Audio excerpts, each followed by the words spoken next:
Muy buenos días amigos, ¿cómo están? Un placer saludarles, que Dios les bendiga.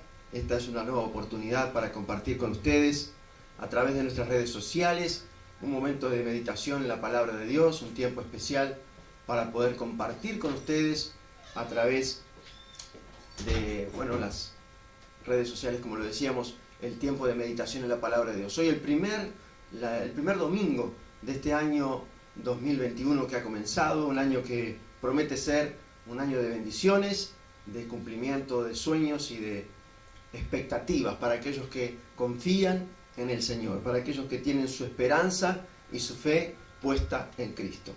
Queridos amigos, queremos en este momento nosotros estar saludando a los que nos están mirando, nos están viendo a través de estas redes sociales, nuestros hermanos en Achar, Pastor Javier, Pastora María, los hermanos de la congregación de Achar, un abrazo muy grande a la distancia, a todos nuestros hermanos que nos ven también fuera de Paso de los Toros en Montevideo, aquellos que nos están mirando a través de Facebook, a través de YouTube. Queremos también anunciarles que allí en nuestra página de YouTube ustedes pueden ver a través de nuestra transmisión en YouTube que hay un pequeño código QR que pueden escanear con su celular y que pueden acceder desde este código QR a nuestra página, la página de nuestra iglesia Jesús es el Camino, nuestra web, para allí encontrar toda la información que necesitan sobre nuestra congregación. Pueden allí acceder a la información precisa de nuestros horarios de reuniones, pueden acceder a la información de los medios de comunicación por los cuales pueden contactarse con nosotros, los que nos pueden escribir en forma también privada. Allí pueden también encontrar un archivo fotográfico, un archivo de audios de nuestras reuniones de culto para poder escuchar, para poder compartir también con nuestros queridos amigos que nos están mirando a la distancia. A los hermanos de Paso de los Toros estamos aguardando con expectativas lo anunciado por las autoridades. A partir del 10 de enero, la semana que viene, sabremos si estaremos autorizados de nuevo a tener reuniones en las iglesias. Por el momento nos estamos dedicando a hacer estas transmisiones a través de las redes sociales, aguardando por supuesto con expectativa y deseando volver a reunirnos como corresponde para adorar juntos al Señor, para buscar de su presencia y estar aprendiendo más y más de su palabra. Quiero estarles invitando en esta mañana a que estemos compartiendo con ustedes también un pasaje bíblico, pasaje de la Escritura, de la palabra de Dios. Para los que nos están mirando y no están muy familiarizados, la Biblia para nosotros es la palabra de Dios, es la inspiración divina dada a hombres y mujeres que hicieron llegar hasta nosotros a lo largo del tiempo y de muchos procesos muy largos los propósitos y los planes de Dios para cada uno de nosotros. La palabra de Dios tiene implícita en sí mismo la verdad de Dios, lo que Dios ha dicho, lo que ha hablado, lo que ha planificado para cada uno de nosotros. La voluntad del Señor se encuentra escrita en las Escrituras. Y me gustaría compartir con ustedes y comenzar, por supuesto, este año 2021 hablando de la excelencia, de la suficiencia y de la autoridad y del poder de las Escrituras, de la palabra de Dios. Y quisiera citar para eso la carta a los Hebreos, que en el capítulo 4, versículo 12, nos dice lo siguiente: porque la palabra de Dios es viva y eficaz, y más cortante que toda espada de dos filos, y penetra hasta partir el alma y el espíritu, las coyunturas y los tuétanos, y discierne los pensamientos y las intenciones del corazón. Y no hay cosa creada que no sea manifestada en su presencia. Antes bien, todas las cosas están desnudas y abiertas a los ojos de aquel a quien tenemos que dar cuenta. Y hablando de la excelencia de la palabra de Dios, como nos dice el escritor a los Hebreos, con mucha firmeza, ¿no? El escritor a los Hebreos se dedica por estar escribiéndole al pueblo hebreo, es decir, a los judíos cristianos, ¿no? A los que se habían convertido de entre el judaísmo al cristianismo después de la muerte de Jesús. Está, por supuesto, utilizando constantemente citas del Antiguo Testamento, ya que en ese momento de la historia todavía no teníamos una Biblia compilada con el Nuevo Testamento como tenemos hoy, lo que hace referencia a las Escrituras, a la palabra de Dios, se refiere por supuesto al Antiguo Testamento. Y constantemente cita el Antiguo Testamento para dejarle claro a quienes habían creído de entre los hebreos que el mismo Dios que había hecho estas promesas y que había hablado en el pasado a través de la palabra de los profetas y de Moisés, es el mismo Dios que está hablando ahora en el Nuevo Testamento a través de Jesús. Para los hermanos, los amigos de Facebook, queremos decirles que hay un candadito seguramente en nuestra transmisión. Si usted puede abrir ese candadito, Pablo, allí se va a transmitir en público. Quiere decir que si está el candadito porque está cerrado.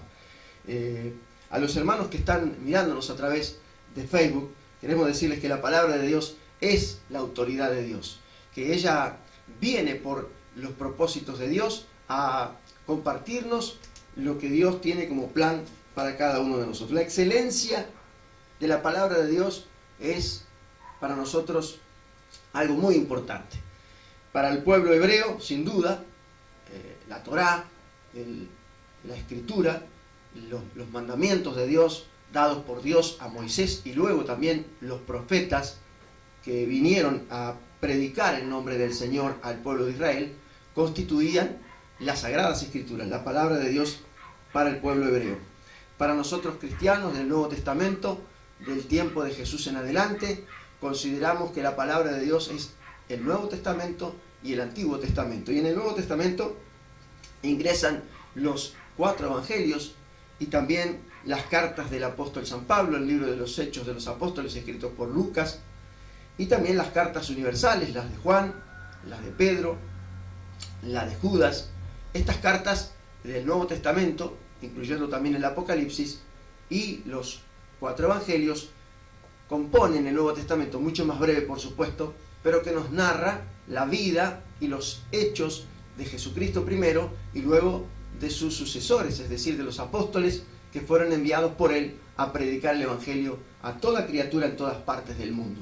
Así que para nosotros lo que sucedió en la vida de Jesús, lo que sucedió en la vida de la iglesia primitiva en el libro de los Hechos de los Apóstoles, lo que los apóstoles Pablo, Pedro y Juan principalmente escribieron y dejaron como legado para el futuro, constituye para nosotros la palabra de Dios en el Nuevo Testamento. Claro, hubieron muchísimos procesos que sucedieron, por ejemplo, 300 años de persecución del Imperio Romano contra el cristianismo. Luego del año 70 después de Cristo hubo una gran rebelión en Jerusalén de los judíos contra los romanos que terminó en un sitio de 2 años en el que se produjo una gran desgracia de hambre, de miseria para los que habitaban en Jerusalén, y terminó por supuesto en la conquista por parte del general Tito de Jerusalén en el año 70, es un hecho histórico.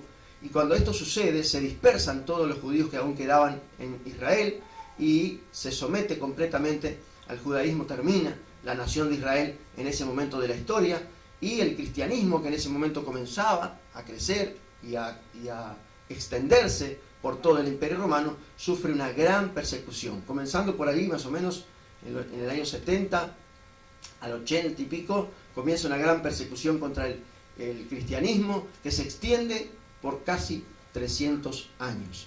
Y es una persecución constante que sube, baja, tiene altibajos constantes. Cada emperador que llegaba encontraba un método diferente para perseguir al cristianismo. Y los cristianos de entonces, que tenían que vivir esa persecución, que prácticamente tenían que esconderse y reunirse en lugares distintos para poder llevar adelante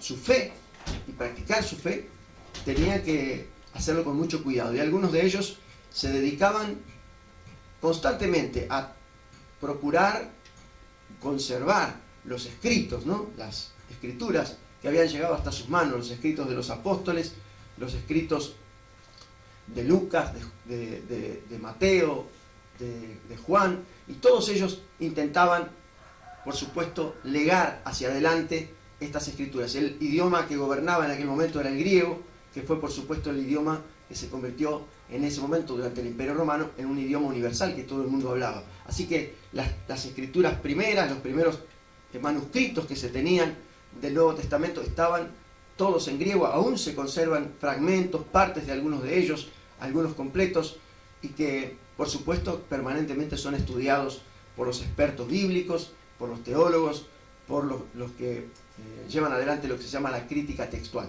Y durante mucho tiempo, digo 300 años es mucho tiempo, la iglesia fue perseguida, no tenían un libro que leer, sin embargo conservaban fragmentos de las escrituras que se compartían entre los hermanos y eran muy populares, muy conocidos entre todos. Durante esas épocas hubieron muchísimas revoluciones dentro de la propia iglesia, quienes defendían una tesitura, otra tesitura, una postura, otra postura, y el largo proceso que llevó acabó en que al final de esas persecuciones, en el año 325 más o menos después de Cristo, un emperador romano al cual intentó simpatizar con el cristianismo, intentó politizar al cristianismo. Este hombre hizo que el cristianismo se volviera legal y le dio ciertas autoridades y ciertas regalías a los líderes cristianos que por supuesto lamentablemente afectaron para mal al cristianismo. Si bien esto sucedió, también es cierto que ya en esa época, en el 325 después de Cristo, la iglesia tenía claro cuál era el Nuevo Testamento. Ya tenían bastante claro que había un canon, es decir, un grupo de libros que habían sido elegidos, aceptados por todos los cristianos, por todos los líderes de la iglesia, como inspirados por Dios. Y esto es lo que nosotros llamamos hoy la Biblia, el canon de las Escrituras. Lo dije de forma sintética, sin embargo, hay que estudiar mucho y mucho para poder entender bien esto.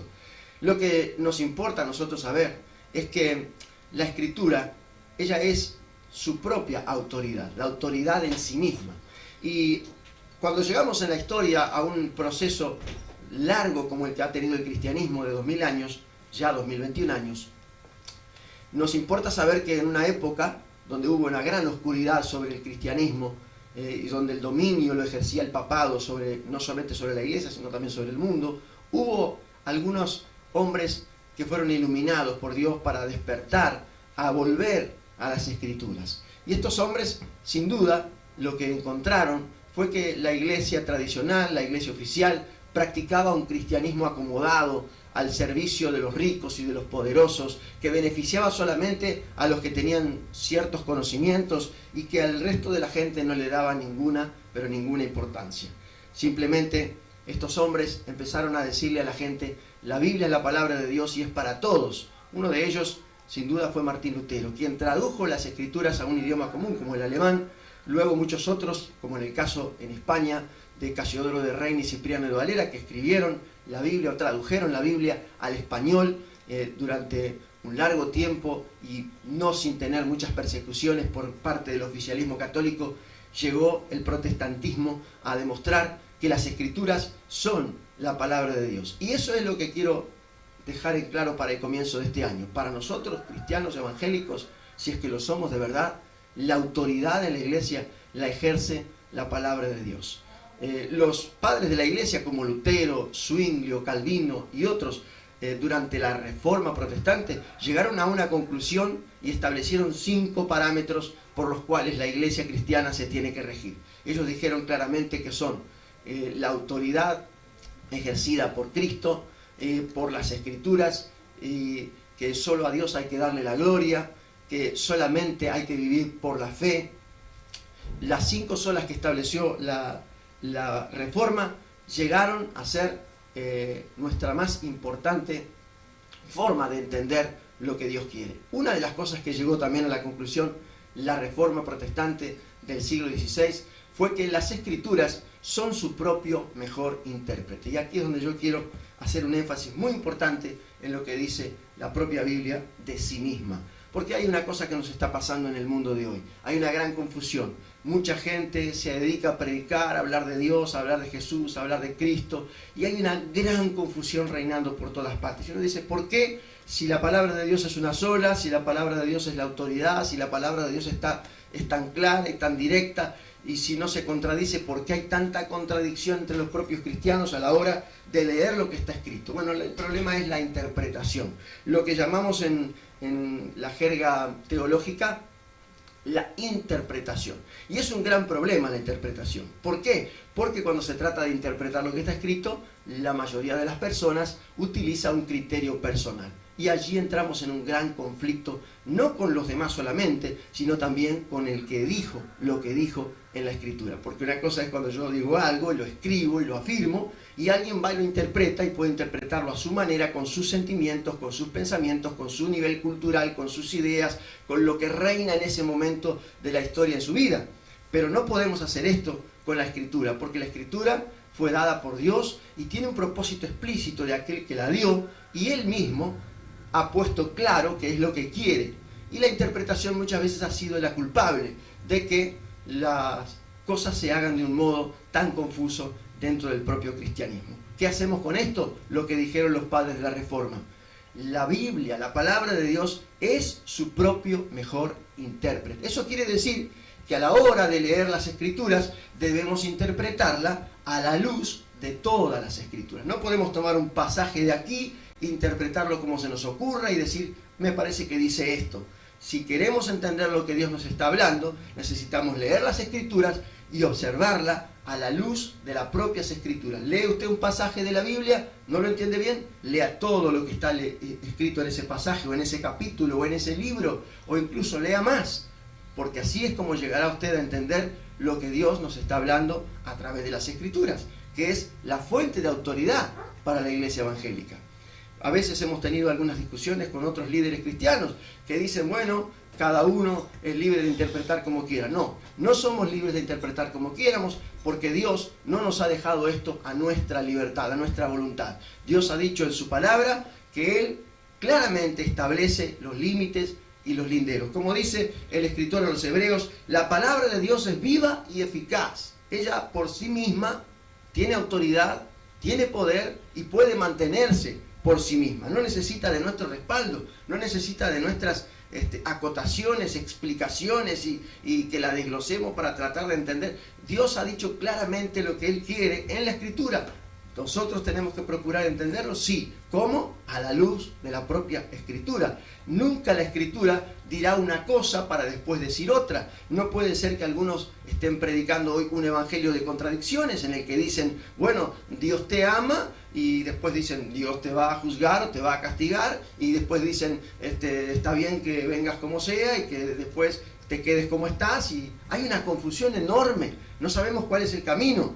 Bien, la Escritura nos muestra claramente que ella es su propio mejor intérprete. A la luz de la palabra de Dios, todas las cosas están muy claras. Dice aquí el escritor que es como una espada de dos filos. Tiene un doble propósito.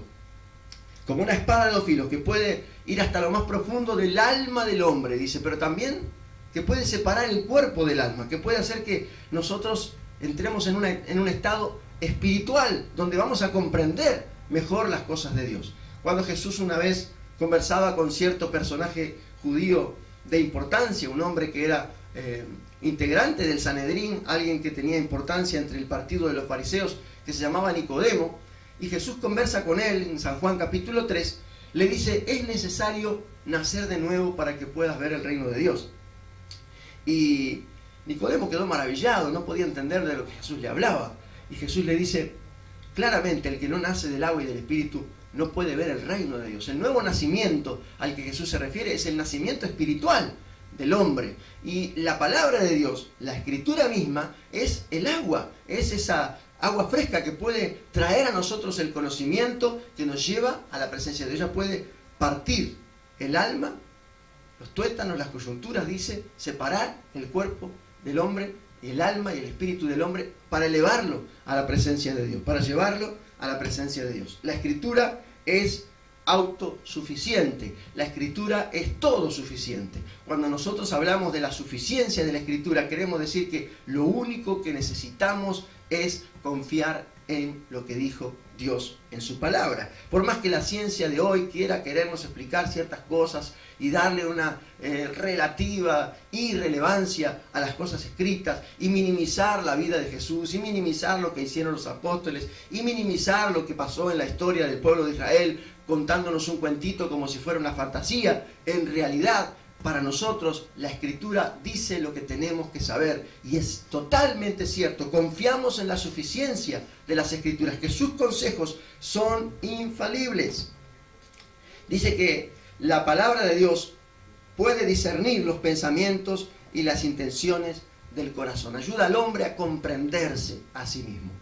Mire qué interesante, ¿no? Discernir los pensamientos y las intenciones del corazón. La palabra de Dios es viva y eficaz. La palabra de Dios es todo lo que necesitamos frente a un mundo confuso, lleno de dificultades, lleno de errores, lleno de fallas, lleno de cosas malas. La palabra de Dios nos da todo lo que nosotros necesitamos saber para poder alcanzar el conocimiento y la sabiduría y salir adelante, para poder llegar a la meta final, que no es solamente vivir una buena vida, sino irnos al cielo con Dios. Y hablando de eso, el apóstol San Pedro en su segunda epístola, cuando le escribía a la iglesia universal, les hablaba de eso, ¿no? De la segunda venida del Señor, de que Jesús iba a volver a buscar a su pueblo y de cómo también en aquel tiempo, en los tiempos de Pedro, algunos habían utilizado esto de la segunda venida de Cristo y del arrebatamiento como una forma de confundir a los creyentes, porque habían algunos adentro de la iglesia que habían salido a decir que Jesús no iba a venir, que bueno, esto no era cierto, que no iba a suceder. Entonces Pedro con mucha firmeza dice, el día del Señor vendrá, y esto es un hecho, dice Pedro. Las cosas que van a suceder, como Dios lo dijo, van a suceder, como lo dijo Jesús, como ladrón en la noche, así será la venida del Hijo del Hombre. Y entonces le dice Pedro a los creyentes de su época, refiriéndose a la palabra de Dios. Y tener entendido que la paciencia de nuestro Señor es para salvación, como también nuestro amado hermano Pablo, según la sabiduría que le ha sido dada casi en todas sus epístolas, hablando de ellas, de estas cosas, entre las cuales hay algunas difíciles de entender, las cuales los indoctos e inconstantes tuercen, como también las otras escrituras, para su propia perdición. Mire qué dice Pedro, ¿no? Pedro dice que la venida del Señor está cerca y que es un hecho que va a suceder y que uno tiene que estar atento, ¿sí?, a la salvación que hemos recibido del Señor. Y dice que Pablo también habla de estas cosas. ¿De qué? De la segunda venida de Cristo, del arrebatamiento, del fin del mundo. Pablo también habla de estas cosas en sus epístolas. Es cierto, Pablo habla en la carta a los Filipenses, Pablo habla en la carta a los Colosenses, Pablo habla en la carta a los Corintios, en la carta a los Romanos. Habla sobre la segunda venida del Señor. Y Pedro dice, y lo dice Pablo de una manera que hay que tener un poco de entendimiento, ¿no? Dice que algunas dice son difíciles de entender, es decir, la forma en que Pablo habla de la venida del Señor mucho más profundo, dice Pedro, resultan algunas difíciles de entender. Y Pedro dice que los indoctos, los inconstantes, tuercen como lo hacen también con las demás escrituras. Ahí está la cuestión, ¿sí? ¿Quiénes son los que tuercen las escrituras? Aquellos que las interpretan a su propia manera. Dicen, es lo que yo digo. Bueno, sin ir más lejos, ha habido el surgimiento de sectas dentro del cristianismo en los últimos 50, 60 años de forma exponencial. Uno de los países en los que más han surgido sectas con consecuencias destructivas para mucha gente ha sido los Estados Unidos. No es una noticia. Las sectas más conocidas que han hecho más daño en el mundo han surgido entre el cristianismo norteamericano. Y lamentablemente, ha sido un hecho conocido por todos, en todas las noticias del mundo.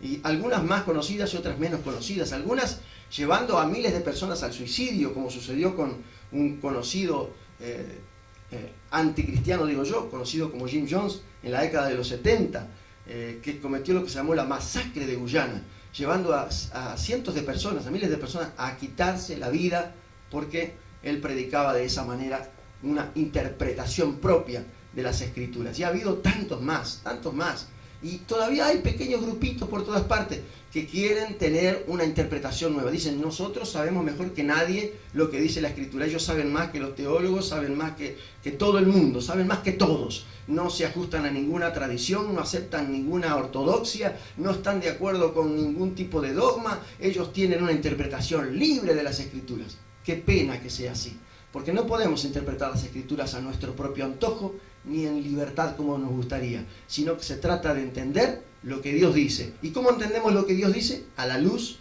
de la verdad de Dios. Si usted quiere entender la palabra de Dios, léala profundamente, detenidamente, y no una vez, todas las veces que usted pueda. Si un pasaje que usted lee en la Escritura le cuesta, insista, lea más profundamente, lea más largo. No tome un texto fuera de su contexto para crear un pretexto, como dice el dicho.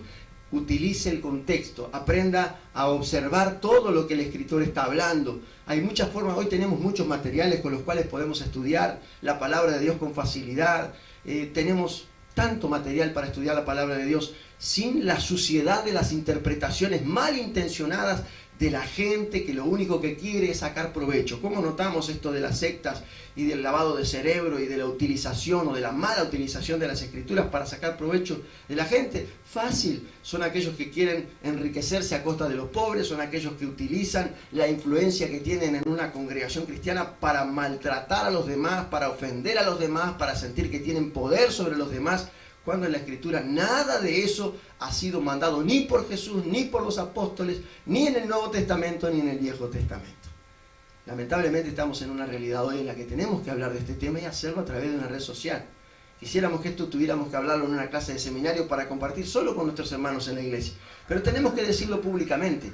Hay demasiados abusos, hay demasiados zarpados queriendo hablarnos de Dios, queriendo hablar de Cristo y del Evangelio, y ni siquiera tienen claro lo que dice la Biblia. Amigo, amiga, preste mucha atención. La Biblia está al alcance de su mano. Usted puede tenerla en su propia mano. Cómprese una Biblia, bájese de la internet, que hay muchas y muy buenas. Lea la Escritura, lea la palabra de Dios, porque allí usted va a encontrar la verdad de Dios para su vida, la salvación de la que habla la Escritura, que está en Cristo Jesús el Señor, que nos conduce por el camino de la justicia, de la verdad, de la vida eterna, y no se va a arrepentir. Usted va a encontrar el gozo y la paz del Señor para su vida, pero es necesario que usted busque a través de la Escritura encontrar al Señor. Un día Jesús hablaba con la gente religiosa de su época. Ellos eran gente muy ajustada a las Escrituras, justamente los escribas, quienes eran los encargados de la traducción de las Escrituras, de ir traduciendo los manuscritos viejos a los nuevos, pasando para que quedaran de generación a generación. Y Jesús le dice a los escribas: escudriñad las Escrituras, porque a vosotros os parece que en ellas tenéis la vida eterna, pero ellas, dice Jesús, son las que dan testimonio de mí.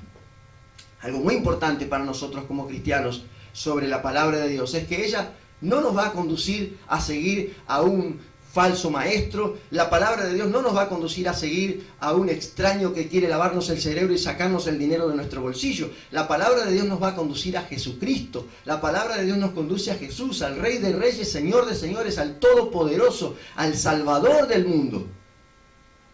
Claro, si uno lo interpreta como uno quiere, lo va a conducir a cualquier parte, porque hasta Satanás conoce lo que está escrito y también lo usa, y lo usa mal. Así lo dicen también las Escrituras. El apóstol San Pablo, escribiendo en una de sus cartas, dice: no es extraño que los ministros de Satanás se vistan como ministros de justicia, porque el propio Satanás se disfraza como ángel de luz. El propio Jesús, cuando se enfrenta con Satanás en la tentación del desierto, dice que Satanás utiliza también un texto bíblico para tratar de tentar a Jesús, citando el Salmo 91, pero lo cita mal, cita solamente una parte del versículo y no toda. Así que, amigo, amiga, no se deje confundir. Vaya a la fuente, vaya a la verdad que está en las Escrituras, en la palabra de Dios. Ella es viva y eficaz, más cortante que toda espada de dos filos. En ella encontramos todo lo que necesitamos saber acerca de la voluntad de Dios, de los propósitos de Dios y de los planes de Dios. Por favor, si usted tiene un líder cristiano que ama la palabra de Dios y que la predica constantemente, escúchelo con atención, préstele atención a su pastor, a este hombre, a esta mujer que Dios ha puesto al frente en la congregación cristiana donde usted está. Mire, pero que usted pueda tener la tranquilidad de que le están predicando la palabra de Dios. Por favor, lea la Biblia, vaya a la fuente donde encontrará al Cristo de la gloria, al Señor que se nos revela cuando nosotros leemos la Escritura, que es la palabra de Dios, la cual puede partir, puede dividir, puede separar, puede llevar nuestra alma y nuestro espíritu a la presencia de Dios. Quiero invitarle a orar conmigo un momento en este primer domingo del año 2021. Padre, te damos gracias por la oportunidad que nos has dado en este día de estar en tu presencia. Gracias por todos los amigos y hermanos que nos están mirando y que nos están escuchando a través de las redes sociales, que están en este momento, Señor, orando con nosotros. Queremos encomendarte este nuevo año que ha empezado en tus manos, confiando enteramente en ti y en tu palabra. Queremos consagrar nuestra vida en este año más a ti, dedicarnos a buscarte con un corazón más firme, con una voluntad más levantada, más segura. Queremos, Señor, en este año dedicarle tiempo a buscar tu presencia, reuniéndonos con nuestros hermanos, buscando tu rostro, leyendo tu palabra, para que podamos crecer en ella y seguir adelante. Te pedimos en este día, Señor, por aquellos que hoy están comenzando el año con dificultades, aquellos que ya en estos primeros 3 días del año ya han notado que tienen que llevar una carga, que tienen que sufrir una enfermedad, que la están sufriendo, que la están llevando, que pasaron de un año al otro con la misma carga de siempre. Te ruego, Señor, que traigas alivio, que traigas paz, que traigas sanidad, liberación a quien lo necesita. Oramos, Señor, en esta mañana por todos los que están al frente de la batalla en medio de esta pandemia, la gente que dedica su vida a la atención de los demás, los médicos, los enfermeros, Señor, la gente que trabaja en la policía, en el ejército, las autoridades que tienen a su cargo, Señor, una gran responsabilidad. Oramos para que puedan, Señor, hacerlo con todo el corazón, con toda la alegría, sabiendo que están haciendo el bien para otras personas. Oramos, Señor, por la iglesia, por nuestros hermanos, por nuestras hermanas, para que estén firmes en sus corazones las verdades de tu palabra. Señor, para que cada uno de los que está predicando hoy en el mundo tenga coraje y no deje de hacerlo de acuerdo con la voluntad del Señor, de acuerdo con lo que está escrito. Te pedimos en el nombre de Jesús, Señor, y te damos gracias. Amén y amén. Bien, amigos, estamos en el final de nuestra transmisión. Quiero recordarles que pueden escribirnos, pueden enviarnos sus correos electrónicos, pueden escribirnos en nuestra página de Facebook, pueden escribirnos también aquí en YouTube, pueden enviarnos sus mensajes, pueden accesar a nuestra página web también y allí dejarnos su mensaje privado por escrito para que nosotros podamos contestarle y lo haremos con mucho gusto. Que Dios les bendiga a todos. Será hasta la próxima. Nos reencontramos a través de estas redes para compartir palabra de Dios. Dios les bendiga.